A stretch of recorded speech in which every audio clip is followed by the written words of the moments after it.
I've been talking today about the importance of accountability, and I tell you how it can help you grow. I've been telling you how it can help you grow and how it can help you succeed and how it can use an accountability metric as a tool or a tactic to open new opportunities. But I want you to know what happens when you don't have that accountability metric as well.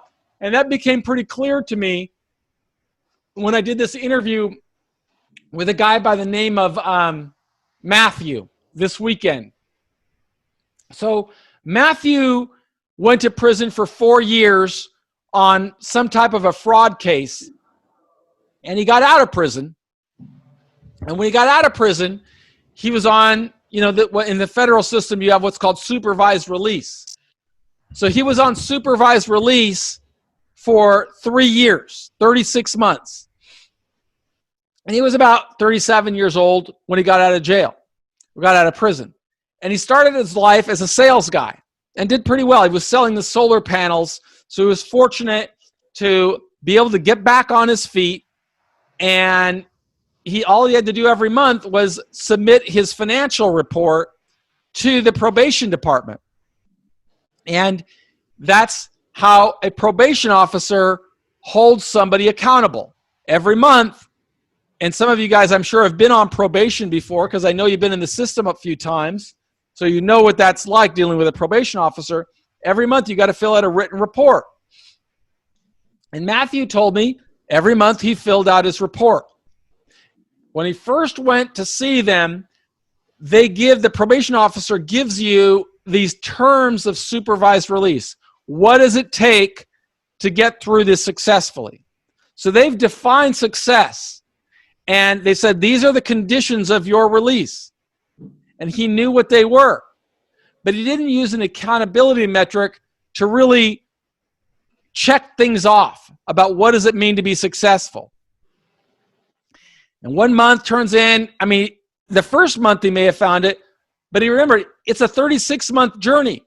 And you got to stay out of, the objective is to stay out of jail, to stay out of prison. Well, he got focused on his job and was doing well on his job, selling, earning a living, supporting his wife and his child. But he forgot what the conditions were of his supervised release. And after, you can understand why you might forget, because it's, the days turn into weeks, the weeks turn into months, the months turn into years, and you don't remember everything. So he didn't remember that part of the conditions of his supervised release was that he was not allowed to fill out a credit application. You don't think of that as being a crime, filling out a credit application. And so, as you guys know, out here in society, credit card companies are always sending you applications to fill out credit and to get credit. And he'd been out of jail for like 2 years. I think he said 2.5 years. So it was 30 months. He only had 36 months on supervised release.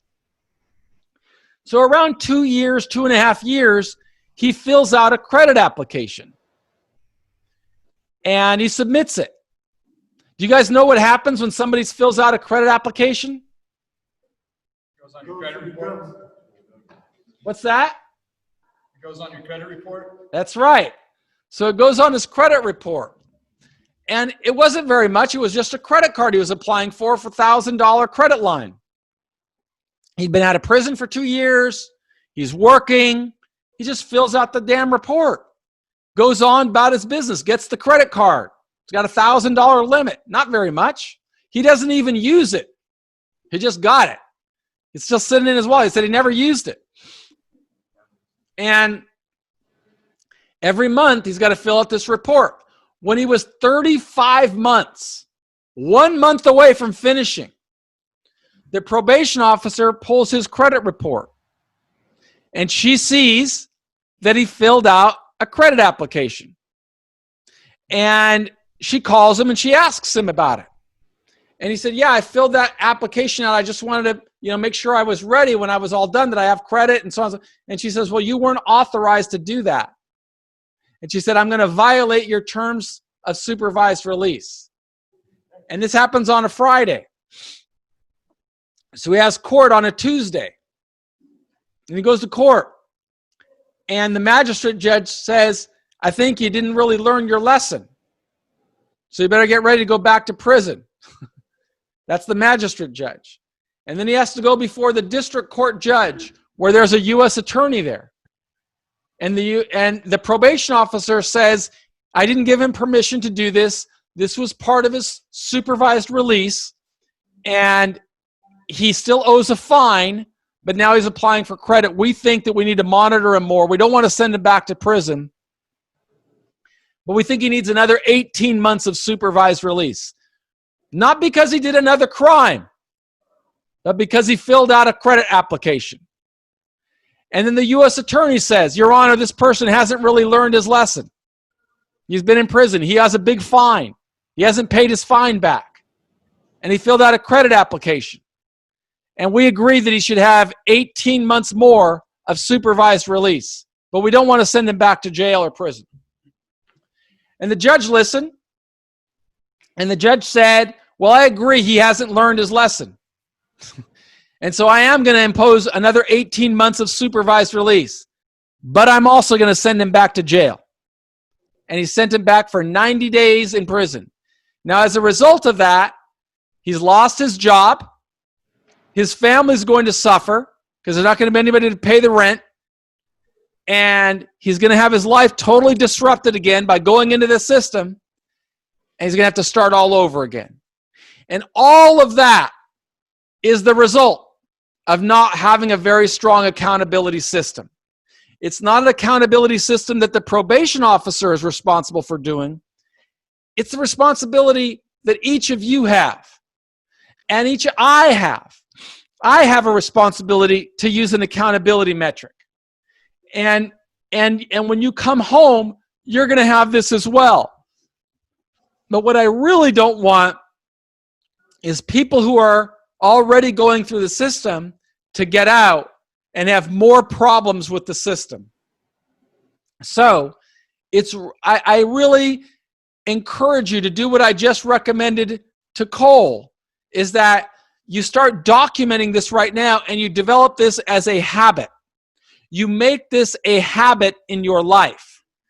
And you can start today. You could start today by when you get the PDFs, you will see there's a lot of questions in here.